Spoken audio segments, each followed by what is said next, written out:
देवों के देव महादेव को क्यों घड़ियाल बनना पड़ा? सर्वशक्तिमान महादेव को क्यों एक तुच्छ प्राणी का रूप लेना पड़ा? सृष्टि के सृजनकर्ता और संहारक, जिनका ना ही आदि है और ना ही कोई अंत, भोलेनाथ, शंभुनाथ, महादेव जैसे दर्जनों नाम वाले महादेव के साथ ऐसा क्यों हुआ जो उन्हें मगरमच्छ का रूप लेना पड़ा और पानी में जाना पड़ा? तो आइए जानते हैं भगवान शिव जी की रहस्यमय पौराणिक कथा के रोचक तथ्य के बारे में विस्तार से।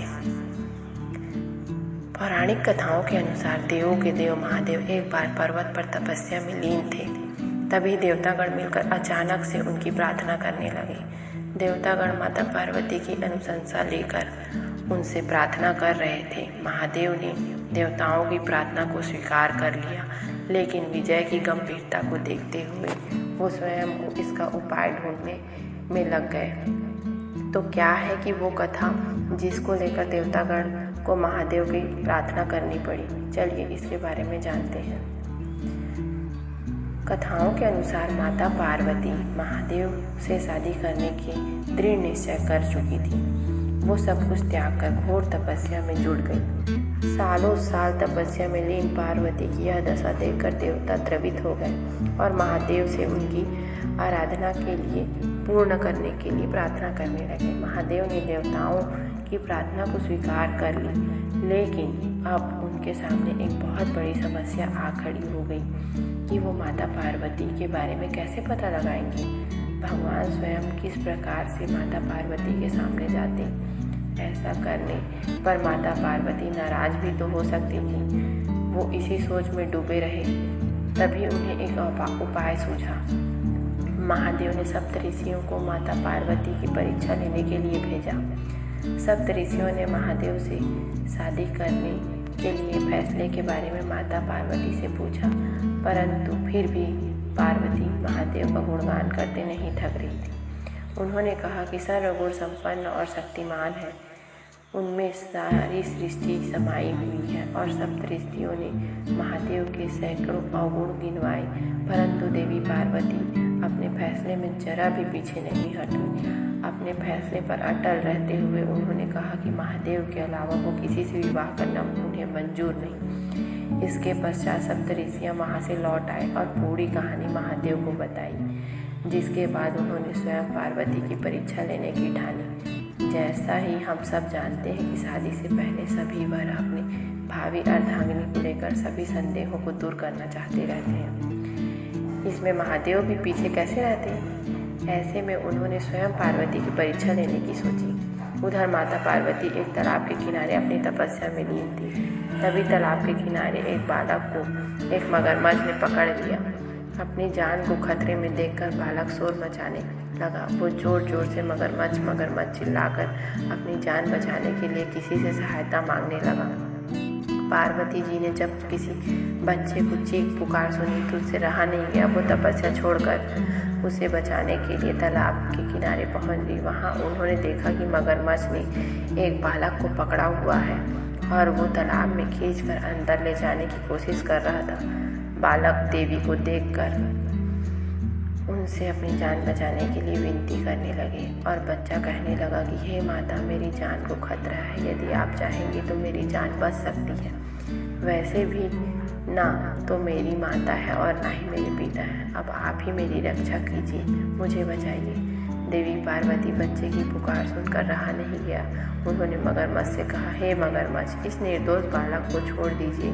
बदले में आपको जो भी चाहिए वो आप मुझसे मांग सकते हैं। इसके पश्चात मगरमच्छ ने कहा कि एक शर्त है, इसे मैं छोड़ सकता हूँ। आपने तपस्या करके महादेव से जो वरदान प्राप्त किए हैं, यदि उस तपस्या का फल आप मुझे दे देंगी तो मैं इसे छोड़ दूँगा।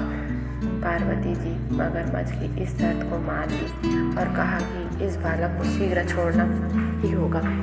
मगरमच्छ ने देवी को समझाते हुए कहा कि अपने इस फैसले पर फिर से विचार कर लीजिए। जल्दबाजी में आकर कोई वचन न दीजिए, क्योंकि आपने हजारों वर्षों तक जिस तपस्या के लिए देवी देवताओं से असंभव है, वैसा सारा फल इस बालक के लिए, अपने प्राणों के लिए मत खोइए। फिर पार्वती जी ने कहा कि मेरा फैसला अटल है। पार्वती जी की इस तपस्या का दान करने का वचन ले ही लिया। जैसे ही पार्वती जी ने अपनी तपस्या का दान किया, मगरमच्छ का शरीर तेजी से चमकने लगा।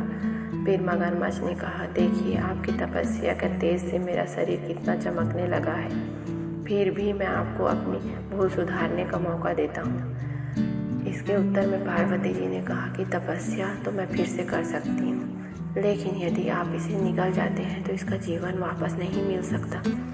इस प्रकार मगरमच्छ ने कुछ जवाब नहीं दिया और इधर उधर देखने लगा। इसी क्रम में देखते ही देखते वो लड़का और मगरमच्छ दोनों अदृश्य हो गए। पार्वती जी को इस आश्चर्य से देख रही थी कि उन्हें समझ में ही नहीं आ रहा था कि आखिर उनके साथ हो क्या रहा है। वो अचानक से गायब कैसे हुए। पार्वती जी ने इस पर अधिक ध्यान नहीं किया और अपने तपस्या का फल का दान तो कर ही दिया था। अब फिर से इसे प्राप्त कैसे किया जाए, इसके लिए वो फिर से तपस्या करने लगी। महादेव उनके सामने अचानक प्रकट हो गए और कहने लगे कि देवी, भला आप अब तपस्या क्यों कर रही हैं? पार्वती जी ने कहा कि हे प्रभु, आपको अपने स्वामी के रूप में पाने के लिए मैंने संकल्प लिया है, लेकिन मैंने अपनी तपस्या का फल का दान कर दिया।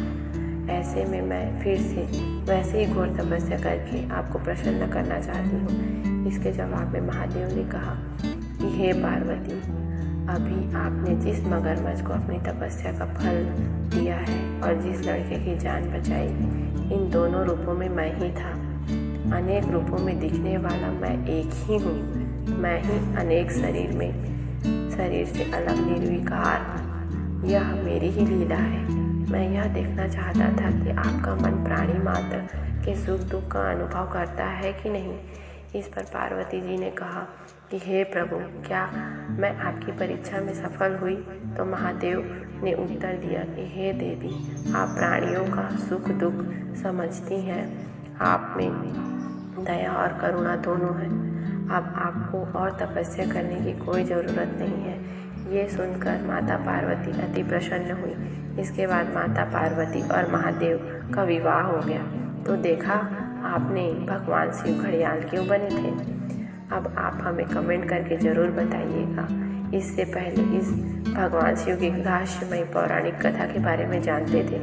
साथ ही आपको ये भी बताइएगा कि ये कहानी कैसी लगी। अगर आपको ये कहानी अच्छी लगी हो तो कृपया मेरे चैनल को सब्सक्राइब करना मत भूलें दोस्तों। धन्यवाद।